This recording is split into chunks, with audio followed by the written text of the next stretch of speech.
નમસ્કાર મિત્રો, હું છું અશ્વિન ધામેલિયા. એક ખેડૂતનો દીકરો છું, એટલે ખેડૂતની વેદના હું જાણું. તો ગુજરાતની અંદર કચ્છ જિલ્લાની મારે વાત કરી છે તો ઘણા સમયથી કચ્છ જિલ્લાની અંદર ખેડૂતો પોતાના ન્યાય માટે લડી રહ્યા છે. ત્યારે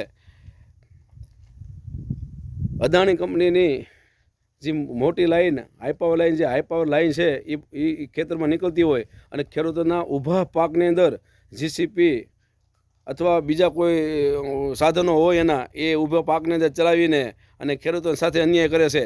અને 5 25 કે 30 ખેડૂત વિરોધ કરતા હોય તો એના માટે 150 ને 200 પોલીસના કાફલા એને પકડીને જેલમાં નાખવા માટે આવી જાય છે. ત્યારે મારે આ પોલીસને પણ કેવું છે, આ પોલીસ પબ્લિકની સેવા માટે છે કે અદાણી કંપનીની સેવા માટે છે ગુજરાતની અંદર? ત્યારે મારે કેવું છે કે એ વિસ્તારના ખેડૂત એ પોતાની માલિકી ધરાવે છે. એ ખેડૂત જે છે, જે જમીન છે પોતાની માલિકીની છે, તો પોતાની માલિકીની જમીનમાં લોકશાહીની અંદર એના પહેલાં કેવા કહેવાય, એની મંજૂરી વન્યા તમે કોઈના ખેતરમાં જેમ ફામ તમારા સાધનો વેતા મૂકી દો, એ થોડું ચાલે કાંઈ. આ લોકશાહી દેશ છે, એની મંજૂરી લેવી પડે. અને પછી પાછા એવું કહે છે, ખેડૂતો ખાલી એટલું જ કહે છે કે ભાઈ અમને પહેલાં વળતર આપો. ત્યારે આ લોકો એવું કહે છે ભાઈ પછી વળતર હશે. પછી વળતર શું આપે? આ લોકો કાંઈ પછી વળતર આપે? આ સરકારની સાથે આ મળી ગયેલા વ્યક્તિઓ છે જે કંપનીવાળા, એ પછી હું ખેડૂતને અત્યારે દા નથી દેતા, પછી હું વળતર આપવાના છે ખેડૂતોને? તો ખેડૂતોને ન્યાય લડવા માટે એ વિસ્તારના ધારાસભ્ય, એ વિસ્તારના સંસદ સભ્ય જે કચ્છના છે, એ બધે શું કરે છે? એ એક શબ્દ પણ બોલતા નથી.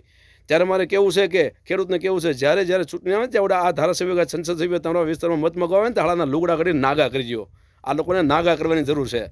આ દેશ છે ને લોકશાહી દેશ છે. આ દેશ કોઈ એક પાર્ટીને કોઈ એક પાર્ટીએ દસ્તાવેજ નથી કરી લીધો કે તમારી મન છે, તમને મત આપ્યા છે. લોકશાહીમાં લોકો તમને મત આપીને ચૂંટાઈને મોકલાય છે, તો લોકોને તમારે ન્યાય દેવાનો હોય. એમ માટે તમે ખેડૂતો પર અન્યાય કરો છો તો આ દેશ તમારે ખાતે નથી થઈ ગયો.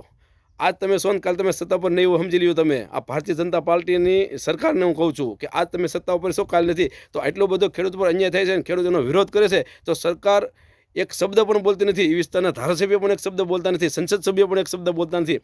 તો હું બધો અન્યાય ખેડૂતને સહન કરી લેવાનો. અને આ પોલીસ છે એ ગુંડા જેવું વર્તન કરે છે, ગુંડા જેવું વર્તન. અને ખેડૂતોને પકડે લઈ જાય. તો આ પબ્લિક, આ પોલીસ છે એ પબ્લિક માટે છે કે એ અદાણી કંપની માટે રાખેલી છે? 150 200 પોલીસ આવી જાય ખેડૂતોને પકડવા માટે.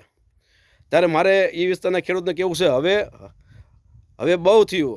આ ભારતીય જનતા પાર્ટીની તાનાશાહી બહુ થઈ. હવે વિસ્તારના ખેડૂતોને પોલીસ આવે તો પોલીસની સામે પડો, અને એ નેતાઓ આવે ને તો પોલીસને મેકીને નેતાની ઘેરે જાઓ. નેતાને ઘેરે જઈને નેતાના ઘર હળગાવી નાખો. સમજ્યા? કારણ કે તૈયારને ખબર પડે, કારણ કે નેતા કોઈ એક શબ્દ બોલવા ત્યાં નથી. એટલે તમને શરમ આવી જોઈએ. તમે જે વ્યક્તિના મત લીધા છે એ વ્યક્તિ મજબૂર થઈને હાથ જોડે છે કલેક્ટરની પાસે કે ભાઈ સાહેબ અમને અમારી ખેતી અમને પાછી આપો. અને કલેક્ટર પણ કાંઈ બોલવા ત્યાં નથી.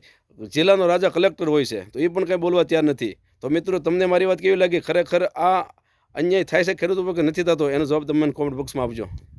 જય જવાન, જય કિસાન.